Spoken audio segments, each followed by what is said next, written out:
sallallahu alaihi wasallam ranna syai'a la tahqiranna minal ma'rufi syai'a walau antalqa akhaka biwajhin taliqin la tahqiranna minal ma'rufi syai'a walau antalqa akhaka biwajhin taliqin rawahu Muslimun. Dari Abi Dzar radhiyallahu anhu berkata, qala lin nabi, qala li an-nabi, Nabi mengatakan kepadaku, sallallahu alaihi wasallam terkadang menyampaikan pesan dan wasiat itu hanya kepada sahabat-sahabat tertentu. Tapi kemudian walaupun itu nasihatnya untuk sahabat, dan sahabat itu memandang bahwa itu ilmu, sahabat itu pun menyampaikan kepada sahabat yang lain. Misal, Nabi wasiat kepada Abu Hurairah, misal, wahai Abu Hurairah, kamu jangan tidur dulu kecuali kamu witir, misal. Usahakan kamu misalkan kalau 1 bulan itu berpuasa minimal 3 kali. Sampaikan wasiat Nabi kepada, atau misalkan Nabi kepada Muaz. Nabi bilang misalkan jangan la tada'anna, jangan kamu sekali-kali meninggalkan setelah membaca doa Allahumma a'inni ala zikrika wa syukrika wa husni ibadatik. Itu wasiat Nabi kepada Muaz bin Jabal. Atau juga misalkan Nabi berwasiat kepada Abu Dzar Al-Ghifari dengan minal ma'rufi syai'a, misal. Nah, walaupun ini ajaran ini, nasihat ini oleh Rasul disampaikan kepada seorang sahabat, tapi nyatanya hampir seluruh sahabat nantinya tahu. Bahkan sampai kepada kita. Inilah tradisi pengembangan pengajaran ilmu pada zaman sahabat. Perhatikan oleh kalian. Di zaman sahabat tidak ada sekolah. Ya, di zaman sahabat tidak ada metodologi yang secanggih sekarang. Tidak ada. Kemudian ya boro-boro canggih. Ada. Tulis-nulis itu sedikit saja. Belum ada alat-alat tulis seperti sekarang, belum ada. Tapi bagaimana? Para sahabat itu pintar-pintar. Itu para mengerti agama, mengerti ilmu. Apa diantaranya metodenya itu? Kata ulama, metodenya adalah dengan cara muzakarah. Dengan cara muzakarah. Kemudian ada semacam semangat dalam dirinya. Dia dapat ilmu, maka di dalam hatinya tertambat tugas mengamalkan dan menyampaikan. Itu mengamalkan dan menyampaikan. Kita punya tradisi kalau dalam muzakarah. Umar saja misalkan, Sayyidina Umar, kalau nanti ada satu perkumpulan pertemuan itu berdiskusi muzakarah dengan sahabatnya. Umar misalkan, Sayyidina Umar bertanya, adakah di antara kalian yang tahu mengenai maknanya ini? Seperti itu. Tapi kalau kepada Ibnu Abbas, Sayyidina Umar udah yakin. Coba, menurut kau gimana? Begitu, langsung saja. Nah seperti itulah, coba sekarang kita hidupkan muzakarah ini. Kita hidupkan muzakarah. Dalam kataan muzakarah ini ada satu orang saja dia punya ilmu, Maka cukuplah nanti dengan muzakarah itu, selain orang yang atau anggota orang muzakarah ini akan kebagian dengan ilmu seorang diri itu. Bagaimana kalau sekarang ilmunya ini sebagian, ini sebagian, ini sebagian. Dalam muzakarah itu harus lengkap.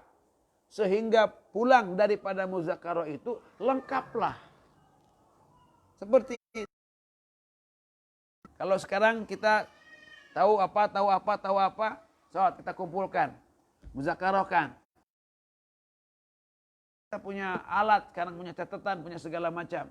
Begini. Sampai nanti bisa melahirkan suatu disiplin ilmu untuk perbaikan amal kita. Baik. Rasul kepadaku, kata Abi Dzar itu, la tahkiranna, kamu jangan sekali-kali menganggap hina, menganggap remeh daripada kebaikan sedikit pun, syai'an sedikit pun. Walau antal qahoka biwajhin tolik, walaupun engkau melemparkan wajahmu kepada saudaramu, ya, apa artinya? Walaupun kalau kalian hanya wajah yang ceria,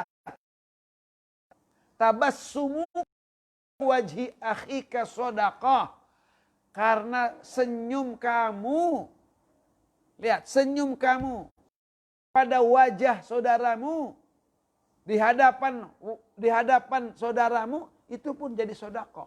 Senyum aja udah sedekah. Masya Allah, itu pun jadi satu kemakruf, jadi satu kebaikan. Makanya jangan dianggap. Kemudian begini, kita tidak tahu. Ulangi lagi. Dengan kebaikan apa kita Allah, ampunan Allah.